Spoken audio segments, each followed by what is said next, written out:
नमस्कार, good morning, जोहार। मैं चुनचुन कुमार, आप देख रहे हैं झारखंडी हिंदी न्यूज। तो चलिए जानते हैं आज की पहली और बड़ी खबर। हेमंत सरकार को राज्यपाल रमेश बिष्ट का झटका, उत्पाद संशोधन विधेयक लौटाया। राज्यपाल रमेश बिष्ट ने झारखंड विधानसभा से पारित झारखंड उत्पाद संशोधन विधेयक 2022 लौटाते हुए राज्य सरकार को उनके परिविधानों में संशोधन को लेकर पुनर्विचार करने को कहा है। उन्होंने विधेयक में सुधार को लेकर कई परामर्श भी राज्य सरकार को दिए हैं। साथ ही अन्य राज्यों में लागू इससे संबंधित परिविधानों की समीक्षा करने तथा राजस्व पार्षद से मंतव्य प्राप्त कर विधेयक के परिविधानों को संशोधित करने पर राज्य सरकार को विचार करने को कहा है। राज्यपाल ने विधेयक के 8 बिंदुओं पर राज्य सरकार का ध्यान आकृष्ट करते हुए इसमें संशोधन पर परामर्श देते हुए राज्य सरकार को उन पर पुनर्विचार करने को कहा है। लोहरदगा में भारतीय जनता पार्टी का जोरदार प्रदर्शन, राज्यसभा और लोकसभा सांसद हुए शामिल। लोहरदगा में भारतीय जनता पार्टी के कार्यकर्ताओं ने जोरदार ढंग से प्रदर्शन किया। इस प्रदर्शन के माध्यम से हेमंत सरकार को सत्ता से हटाने का संकल्प भी लिया गया। लोहरदगा शहरी क्षेत्र के ब्लॉक मोड़ से लेकर डीसी कार्यालय तक रैली निकाली गई। इसके बाद डीसी कार्यालय के समक्ष जोरदार ढंग से प्रदर्शन किया गया। इस कार्यक्रम में राज्यसभा सांसद समीर उरांव और लोकसभा सांसद सुदर्शन भगत भी शामिल हुए। भारी संख्या में पार्टी कार्यकर्ताओं की उपस्थिति रही। भारतीय जनता पार्टी के प्रदर्शन के दौरान हेमंत सरकार निशाने पर रही। हेमंत सरकार हटाओ का नारा गूंजता रहा। पार्टी कार्यकर्ताओं और नेताओं ने जोरदार ढंग से प्रदर्शन करते हुए जमकर नारेबाजी की। भ्रष्टाचार में लिप्त हेमंत सरकार इस्तीफा दो, हेमंत सरकार होश में आओ आदि नारों से पूरा वातावरण गूंजता रहा। पार्टी कार्यकर्ता और नेता आक्रोशपूर्ण रूप से प्रदर्शन करते हुए नजर आए। हाईकोर्ट से भाजपा सांसद निशिकांत दुबे और मनोज तिवारी को राहत बरकरार, सरकार को जवाब देने का निर्देश। झारखंड हाईकोर्ट ने भाजपा सांसद निशिकांत दुबे और मनोज तिवारी के खिलाफ पीड़क कार्रवाई पर रोक का आदेश बरकरार रखा है। हाईकोर्ट के इस आदेश से उन्हें राहत मिली है। यह मामला एयरपोर्ट पर एटीएस से क्लियरेंस लेकर शाम में फ्लाइट टेक ऑफ करने से जुड़ा हुआ है। अब इस मामले की अगली सुनवाई के लिए 6 मार्च की तारीख मुकर्रर की गई है। अगली सुनवाई तक सरकार को जवाब दाखिल करने का निर्देश दिया गया है। निशिकांत दुबे की ओर से अधिवक्ता प्रशांत पल्लव पार्थ जलान ने पक्ष रखा। झारखंड हाईकोर्ट के न्यायाधीश जस्टिस संजय द्विवेदी की कोर्ट में इस मामले की सुनवाई हुई। आपको बता दें कि निशिकांत दुबे और मनोज तिवारी के खिलाफ 2 सितंबर को देवघर जिला प्रशासन के द्वारा FIR दर्ज कराई गई थी। शिकायत में कहा गया है कि निशिकांत दुबे समेत कई अन्य लोगों ने ATS के अंदर घुसकर दबाव बनाया कि उन्हें जल्दी क्लियरेंस दिया जाए, जिसके बाद उन्हें ATS क्लियरेंस मिल गया। झारखंड में स्कूली बस पलटी, कई बच्चे घायल। झारखंड की सीमा के पास बंगाल के वर्धमान भालू पहाड़ी इलाके में एक स्कूल बस बुधवार को पलट गई। बस पलटने से कई स्कूली छात्र घायल हो गए। सभी को समीप के अस्पताल में भर्ती कराया गया। किसी बच्चे के सिर, किसी के नाक और हाथ पांव में चोटें लगी है। जानकारी के मुताबिक हादसे के बाद चीख पुकार मच गई। आसपास के लोगों ने बच्चों को बस से निकाला। कुछ देर के लिए घटना स्थल पर अफरा तफरी का माहौल बन गया था। पुलिस के अनुसार हादसे के कारण के बारे में फिलहाल कुछ स्पष्ट पता नहीं चला है। घायलों को अस्पताल पहुंचाया गया है। स्कूल प्रशासन व बस चालक से पूछताछ कर मामले में आगे की जांच की जा रही है। बोकारो के भाजपाइयों ने भरी हुंकार, हेमंत सरकार को उखाड़ कर लेंगे दम। बोकारो जिले के भाजपाइयों ने प्रदेश की हेमंत सोरेन सरकार के खिलाफ 23 नवंबर को डीसी कार्यालय के समक्ष आक्रोश प्रदर्शन किया। जिले के सभी प्रखंडों से हुजूम में पहुंचे कार्यकर्ताओं ने सरकार को उखाड़ फेंकने की हुंकार भरी। उत्साही कार्यकर्ताओं ने डीसी कार्यालय के अंदर घुसने का प्रयास किया, लेकिन पुलिस ने रोक दिया तो सामने रोड पर धरना पर बैठ गए। मुख्य अतिथि पूर्व प्रदेश अध्यक्ष डॉक्टर रविंद्र राय ने कहा कि सरकार भ्रष्टाचार में आकंठ डूबी है। हेमंत सोरेन ने साहिबगंज से लेकर चाईबासा तक लूट की संपत्ति खड़ी की है। थाने से लेकर प्रखंड, जिला मुख्यालय होते हुए सचिवालय तक भ्रष्टाचार फैला हुआ है। सरकार अंतिम सांसें गिन रही है। उनके खिलाफ राजधानी रांची में अंतिम लड़ाई लड़ी जाएगी। पशु तस्करी के खिलाफ गिरिडीह पुलिस ने की कार्रवाई, पशु लदे 3 ट्रक किया जब्त। पशु तस्करी के खिलाफ गिरिडीह पुलिस ने कार्रवाई की है। एसपी को मिली सूचना के आधार पर पुलिस ने कार्रवाई करते हुए गांडे में पशु लदे 3 ट्रक को जब्त किया है। इस 3 ट्रकों में से 100 से अधिक पशुओं को ले जाया जा रहा था। इस दौरान चालक समेत कई लोगों को गिरफ्तार किया गया है। वहीं थाने में पूछताछ के बाद सभी पशुओं को पंचबा गौशाला ले जाया गया। शव मिलने से सनसनी, युवती का जला हुआ शव बरामद, दुष्कर्म के बाद हत्या की आशंका। खबर है लोहरदगा की, जहां करीब 20 साल की एक लड़की का जला हुआ शव बरामद हुआ है। लड़की की पहचान नहीं हो सकी है। सूचना मिलने पर पुलिस मौके पर पहुंचकर छानबीन कर रही है। एसडीपीओ वशिष्ठ नारायण सिंह ने कहा कि खरपत्ता में सुनसान जगह पर 20 वर्षीय लड़की का शव मिला है। इसकी पहचान नहीं हो पाई है। पुलिस पूरे मामले की पड़ताल कर रही है। बताया जा रहा है कि शव को सबसे पहले स्थानीय ग्रामीणों ने देखा, तब पुलिस को सूचना दी। इस बात के कयास लगाए जा रहे हैं कि हत्या के पहले लड़की के साथ दुष्कर्म किया गया। हेमंत सरकार ले सकती है बड़ा फैसला।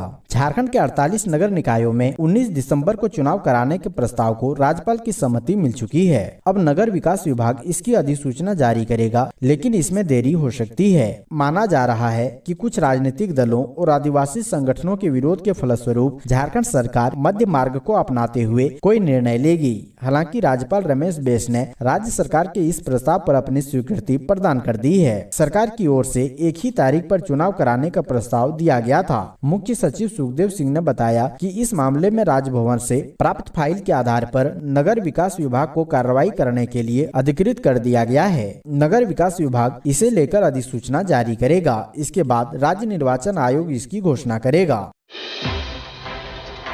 झारखंड में बड़ा संकट, कोयले की नहीं है कमी, लेकिन बिजली खरीदने के पैसे भी नहीं। जिस झारखंड के कोयले की बदौलत देश भर के पावर प्लांटों में उत्पादन है, उस झारखंड में बिजली का बड़ा संकट खड़ा हो गया है। राज्य में कोयला पर आधारित एकमात्र बिजली उत्पादक संयंत्र तेनूघाट विद्युत निगम लिमिटेड से बमुश्किल राज्य की कुल बिजली जरूरतों का 15 से 20% ही उत्पादन हो पाता है। रांची के सिकिदरी में एक हाइडल पावर प्रोजेक्ट भी है, लेकिन यह इन दिनों पूरी तरह ठप है। ऐसे में झारखंड अपनी जरूरतें पूरी करने के लिए 85% बिजली सेंट्रल पूल और डीवीसी, आधुनिक पावर, इनलैंड पावर जैसी कंपनियों से खरीदता है। अब मुश्किल यह है कि राज्य में बिजली सप्लाई करने वाले कंपनी जेबीबीएनएल के पास डिमांड के अनुसार बिजली खरीदने को पैसे नहीं है। निगम ने इस संकट से उबरने के लिए राज्य सरकार को त्राहिमाम संदेश भेजकर 500 करोड़ रुपए की आर्थिक सहायता की मांग की है। आलम यह है कि राज्य के सभी इलाकों में पिछले एक हफ्ते से जबरदस्त बिजली कटौती हो रही है। रांची, जमशेदपुर, धनबाद, हजारीबाग, डाल्टनगंज, गिरिडीह, बोकारो सहित ज्यादातर शहरों में 6 से 7 घंटे की कटौती की जा रही है। ग्रामीण इलाकों में तो बमुश्किल 10-12 घंटे बिजली सप्लाई हो रही है। बूचड़खानों के खिलाफ कार्रवाई, बुलडोजर चला। जमशेदपुर के टेलको थाना क्षेत्र के बारी नगर में बुधवार को अवैध रूप से संचालित हो रहे बूचड़खानों पर कार्रवाई करते हुए बूचड़खानों को ध्वस्त कर दिया गया। यह कार्रवाई सिटी एसपी के विजय शंकर एवं एसडीएम पीयूष सिंह के नेतृत्व में की गई। कार्रवाई के दौरान किसी ने विरोध नहीं किया, जिसके चलते अवैध रूप से बने दर्जन भर बूचड़खानों को ध्वस्त कर दिया गया। इस दौरान भारी संख्या में पुलिस बल तैनात किया गया था। बारी नगर में अवैध रूप से बूचड़खाने संचालित किए जाने की शिकायत कई मौकों पर हिंदूवादी संगठनों ने की थी। इसके लिए बुधवार को सुबह से ही क्यूआरटी को टेलको थाना में बुलाया गया था। पैदल ही फोर्स बूचड़खानों तक पहुंची और वह जगह जिसे पहले से चिन्हित किया गया था, वहां पर बुलडोजर चलाया गया। अब इस मामले में पुलिस केस करने की भी तैयारी कर रही है, क्योंकि वहां कई बार छापेमारी के दौरान पशुओं को बरामद किया गया था, जिसका वध करने के लिए वहां उसे रखा गया था। एनएचएम कर्मियों को स्वास्थ्य मंत्री बन्ना गुप्ता ने दिया भरोसा, नियमित करने की प्रक्रिया जल्द होगी शुरू। राज्य में कार्यरत 16,000 एनएचएम कर्मियों को उनकी नौकरी नियमित होने का आश्वासन स्वास्थ्य मंत्री बन्ना गुप्ता ने दी है। एनएचएम कर्मियों ने नियमित करने की मांग को लेकर स्वास्थ्य मंत्री बन्ना गुप्ता से मुलाकात की। मुलाकात के बाद मंत्री बन्ना गुप्ता ने आश्वासन देते हुए कहा है कि समिति गठन की प्रक्रिया चल रही है, जल्द ही नियमित करने को लेकर सकारात्मक पहल किया जाएगा। स्वास्थ्य मंत्री के साथ हुई बातचीत के बाद कर्मियों ने उनका धन्यवाद भी दिया। वाहन की चपेट में आने से महिला की मौत के बाद जीटी रोड 3 घंटे तक जाम। हजारीबाग जिले में जीटी रोड पर सड़क दुर्घटनाओं का दौर जारी है। 6 लेन निर्माण में बरती जा रही घोर लापरवाही और प्रशासनिक अनदेखी से दुर्घटना की पुनरावृत्ति होती जा रही है, जिसमें आम जनों को लगातार जान माल की क्षति हो रही है। बुधवार सुबह 10 बजे के करीब जीटी रोड 12 के समीप एक ट्रेलर वाहन की चपेट में आने से वृंदावन गाँव की वृद्धा लंबोइया देवी आ गयी। घटना स्थल पर ही दर्दनाक मौत हो गई। जैसे ही ग्रामीणों को इसकी सूचना मिली तो बड़ी संख्या में महिला पुरुष सड़क पर आ गए। आक्रोशित लोगों ने सड़क जाम कर दिया। सभी मृतका के आश्रित को नौकरी, मुआवजा और सड़क निर्माण कंपनी के खिलाफ मामला दर्ज करने की मांग करने लगे। लातेहार में माओवादियों का रेलवे साइडिंग पर तांडव, 12 गाड़ियों में लगाई आग। लातेहार के चंदवा थाना क्षेत्र में पुल के पास माओवादियों ने रेलवे साइडिंग पर जमकर तांडव मचाया। निर्माण कार्य में लगी 12 गाड़ियों को आग के हवाले कर दिया है। आपको बता दें कि तीसरे रेलवे फेज ब्रिज का निर्माण कार्य चल रहा है, जिसका निर्माण कार्य TTPIL नाम की कंपनी कर रही है। माओवादियों ने कार्यस्थल पर पहुंचकर काम कर रहे वर्करों को काम बंद करके भागने के लिए कहा, लेकिन मशीनों को बंद करने में थोड़ा समय लग गया तो वर्करों के साथ मारपीट करते हुए हवाई फायरिंग भी की गई। इस दौरान वर्करों को करीब 1 घंटे बंधक बनाकर भी रखा गया, जिसके बाद वर्करों में दहशत का माहौल है, वो सब डरे हुए हैं। घटना को अंजाम देने के बाद नक्सली घटना स्थल पर ही लगभग 2 घंटे तक रुके रहे। निर्माण कार्य स्थल पर 3 Poclain machine, 1 JCB, 2 piles machine बाइकों में आग लगा दी, जिसमें कंपनी को करोड़ों का नुकसान हुआ है। वहीं माओवादियों ने एक पर्चा छोड़कर घटना की जिम्मेदारी ली है। वहीं मौके से सूचना पाकर भी पुलिस घटना स्थल पहुंचकर मामले की जांच में जुटी है।